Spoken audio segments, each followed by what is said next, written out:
नमस्कार मित्रांनो, माझ्या लग्नाला 6 वर्ष झाले होते आणि मी माझ्या लग्नानंतरच्या आयुष्यात खुश होतो. मला हव्या त्या गोष्टी सर्व मिळत होत्या. माझी बायको पण फार छान होती आणि आमचे आयुष्य फार छान सुरू होते. मला एक छोटा मुलगा आहे. पण माझ्या बायकोच्या सर्वात मोठी समस्या ही होती की तिला काम करायला फार जीवावर येत होते. लग्नानंतर काही दिवस तिने काम केले, पण नंतर हळूहळू तिचा आळसपणा दिसू लागला. आणि या गोष्टीवरून माझ्या आईचे आणि तिचे नेहमी भांडण होत होते. एकदा ती मला म्हणाली, आपण एक मोलकरीण ठेवू जी घरची बरीच कामे करेल. आता माझ्या घरी कशाची कमी नसल्यामुळे मी पण तिला ठीक आहे म्हणालो आणि तिने एक मोलकरीण ठेवली. तसेच तिने अशी मोलकरीण शोधली की घरची कामे करून आमच्या घरच्या एका खोलीत आराम करत होती. तिच्या घरी आई बाबा आणि एक भाऊ राहत होते. तिने आपल्या नवऱ्याला सोडले होते कारण तो फार व्यसनी होता आणि तिला मारायचा पण. तिचे नाव सपना होते. ती पाहायला ठीकठाक होती. आता ती नेहमी आमच्याकडे राहत असल्याने मला नकळत फार काही दिसायचे. तसेच कधी ती काम करत असताना नको ते दिसून यायचे, पण मी त्याच्याकडे जास्त लक्ष देत नव्हतो. तसेच कधी कधी मी पाहत असताना तिचे लक्ष माझ्याकडे पडायचे, पण त्यावेळेस मला बरोबर वाटत नव्हते. तिची आणि माझी खोली जवळ जवळ होती. तसेच मला अनेकदा असे वाटायचे की माझ्या खोलीच्या बाहेर रात्री कुणीतरी आहे, कारण आम्ही त्या गोष्टी करत असताना आवाज यायचा. कदाचित तिला आवाज ऐकू आला असेल आणि एकदा आम्ही खोलीत असून आपल्या कामात व्यस्त होतो, पण मी काही वेळाने आवाज न करता बाहेर आलो तर मला एकदम ती दिसली आणि मी बाहेर येताच ती आपल्या खोलीत गेली. तिला वाटले मला काही माहित नाही, पण मला कळून आले होते की तीच खिडकी जवळ होती आणि आम्हाला बघत होती. तसेच मी जेव्हा तिच्या दाराजवळ आलो तेव्हा मला पूर्णपणे समजले की तीच होती, कारण तिच्या खोलीचा लाईट सुरू होता. सकाळी उठलो तेव्हा तिचे लक्ष माझ्यावर पडले, पण मी तिला काहीच बोललो नाही. पण त्या दिवसानंतर मी तिच्याकडे थोडे लक्ष ठेवू लागलो. तसेच मी तिच्याकडे बघत होतो तेव्हा ती गप्प राहून काम करायची, पण तिला कळून आले होते की मी तिच्याकडे बघतो म्हणून. आणि काही दिवसानंतर मला समजले की तिचे पण लक्ष माझ्याकडे असते. आणि एकदा तर मी आपल्या खोलीत ऑफिसची तयारी करत होतो आणि तेवढ्यात ती आली. मी आता अर्धवट अवस्थेत असल्यामुळे आधी तिने माझ्याकडे एकटक लावून बघितले. त्यानंतर म्हणाली, साहेब तुम्हाला जेवण करायला बोलवत आहे. मी तिच्याकडे बघून म्हणालो, हो येतो थोड्या वेळात. पण आता नेहमी आमचे असेच सुरू असायचे. कधी मी तिच्याकडे बघायचो तर कधी ती माझ्याकडे बघायची, पण तिचे असे वागणे मला कळत नव्हते. तसेच तिच्या मनात काय सुरू आहे हे सुद्धा समजून येत नव्हते. पण घरी सर्वजण असल्यामुळे मी या गोष्टीकडे दुर्लक्ष करू लागलो. तसेच माझ्या लक्षात आले की ती नेहमी कोणी नसताना माझ्याकडे बघते. आणि एकदा मला ऑफिसच्या कामाने काही दिवसासाठी बाहेर जायचे होते. मी माझ्या बायकोला सांगितले तर ती म्हणाली, तुम्ही बाहेर चालले तर मी पण आईकडून येते. आणि ती मोलकरीणला म्हणाली, तू पण आपल्या घरी जाऊन ये. आता मी त्या दिवशी बाहेर गेलो आणि त्याच दिवशी बायको आणि मोलकरीण पण आपल्या घरी गेल्या.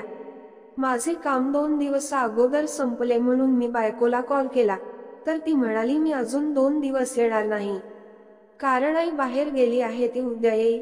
म्हणून मी तिला भेटून परवा येईल.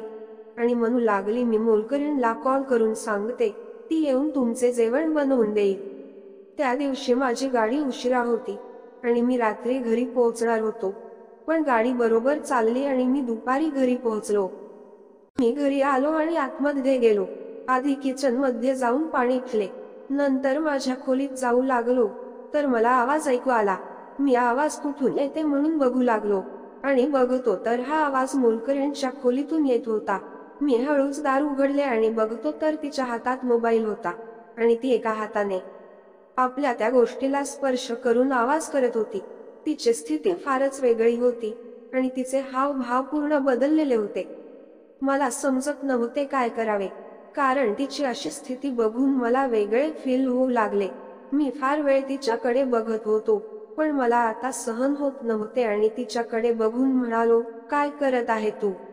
अगोदर तर ती माझ्याकडे बघून एकदम घाबरली आणि म्हणाली, साहेब तुम्ही लवकर आले, तुम्ही तर रात्री येणार होते. मी तिला जोरात आवाज करून म्हणालो, अगोदर तू सांग काय करत होती. तर ती शांतच होती. मी तिला अजून विचारले, सांगशील की तुझ्या मॅडमला कॉल करून तू काय करत होती सांगू. तर ती म्हणाली, नाही साहेब, मॅडमला नको सांगा, मी तुम्हाला सांगते. त्यानंतर ती म्हणाली, साहेब, माझा नवरा जाऊन बरेच वर्ष झाले आहे. मला अगोदर सर्व गोष्टी मिळत होत्या आणि त्यानंतर सुद्धा त्याचे प्रमाण कमी झाले, पण तरी सुद्धा त्या गोष्टी मिळतच होत्या. पण माझ्या नवऱ्याचे दारूचे पिणे अजून वाढले आणि त्यामुळे तो मला त्रास देऊ लागला. आता मी इथे आले तेव्हा मी हळूहळू सर्व गोष्टी विसरत होते आणि एक दिवस रात्री मला झोप येत नसल्याने मी हॉलमध्ये टीव्ही पाहण्यासाठी जाऊ लागले. तर मला तुमच्या खोलीतून आवाज ऐकू येऊ लागला, पण आवाज कशाचा आहे ते पाहण्यासाठी मी खिडकीमध्ये लक्ष दिले आणि तुमच्या दोघांची अवस्था बघून मला तर फारच वेगळे वाटू लागले. तुम्ही फार चांगल्या प्रकारे मॅडमला सर्व गोष्टी देत होते, पण ते बघून माझ्या अंगात सर्वत्र आग पसरत होती आणि मी विसरत असणाऱ्या गोष्टी परत आठवू लागल्या. मला तुमचे बघून फार आनंद येत होता आणि मी आता रोज ते बघू लागले. तुम्ही रोज मॅडमला त्या गोष्टी अनेक पद्धतीने देत होते आणि मला बघून फार छान वाटत होते. पण मनात अनेक गोष्टी निर्माण होऊ लागल्या आणि मला पण त्या गोष्टी हव्याशा वाटू लागल्या. त्यानंतर मी तुमच्याकडे बघत होते. मला रोज बघताना भीती पण वाटायची. तुम्हाला कळले की माझ्या बाबतीत तुम्ही काय विचार कराल. पण रात्र झाली की मी ते सर्व विसरून ते पाहण्यासाठी तयार असायचे आणि त्यानंतर तुम्ही बाहेर गेले आणि मी इथे एकटेच असल्यामुळे मला अजून त्या गोष्टी आठवू लागल्या, म्हणून मी असे करत होते. तिच्या या गोष्टी ऐकून मला भलतेच जाणवू लागले. मी तिच्या जवळ गेलो आणि म्हणालो, म्हणजे तुला माझ्याकडून काही हवे आहे. तर ती शांत राहून माझ्याकडे बघत होती, पण तिचे डोळे स्पष्ट सांगत होते की तिला या गोष्टीची फारच गरज भासत आहे. आता मी तिच्या जवळ जाऊन तिला माझ्याकडे आणि त्यानंतर तिच्या भुकेने व्याकुळ झालेल्या गोष्टीवर मी आपले जेवण तिला देऊ लागलो. तिला अगोदरच फार भूक लागली होती, म्हणून मी असे करताच मला पुरेपूर साथ देऊ लागली. आता आम्ही फक्त आमच्या आनंदात वाहून जात होतो. तिने तर अगोदर आपले आणि नंतर माझे बाजूला केले आणि आता मला ते बघितल्यावर माझे हात किंवा तिथपर्यंत पोहोचले कळलेच नाही. ती आता माझ्याकडे बघत होती आणि मी तिला म्हणालो, तू मोलकरीण नसून माझी घरची एक सदस्य आहे समज, आणि आज तुला काय हवे आहे ते मी पूर्ण देण्याचा प्रयत्न करेल. तर ती माझ्याकडे स्माईल देऊन म्हणाली, हो, मला फार दिवसापासून अनेक गोष्टी हव्या आहे, म्हणून त्या मला द्या. आता आम्ही पूर्णपणे जुळून आनंद घेऊ लागलो आणि आता मी त्या गोष्टीपर्यंत पोहोचलो आणि त्याला स्पर्श करून पुढे जाऊ लागलो. ती तर आता अजूनच फार वेगळी करू लागली आणि तिच्याकडे बघून मला तिला काय हवे आहे ते कळून आले. आता मी ठेवणात प्रवेश केला आणि माझ्या वेगाने आपले फार महत्वाचे काम करू लागलो. तिला आता खुशी वाटू लागली आणि त्या खुशीत मला ती पाठिंबा देत होती. आम्ही आज फार दूरपर्यंत पोहोचून भरपूर वेळ आनंद व्यक्त करत होतो आणि तिला मिळालेल्या गोष्टीमुळे तिच्या चेहऱ्यावर समाधान दिसून येत होते. त्यानंतर मी त्याच अवस्थेत आराम केला आणि आधीच माझा प्रवास, त्यानंतर हे काम, म्हणून मला थकवा जाणवत होता.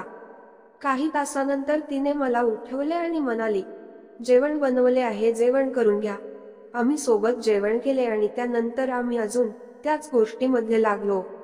आता सर्व बदलून गेले होते आणि आता मी कमी आणि ती जास्त काम करू लागली आणि आम्ही त्या 2 दिवसात भरपूर आनंद लुटला. मित्रांनो, कथा आवडल्यास चॅनलला सबस्क्राईब करायला विसरू नका. धन्यवाद.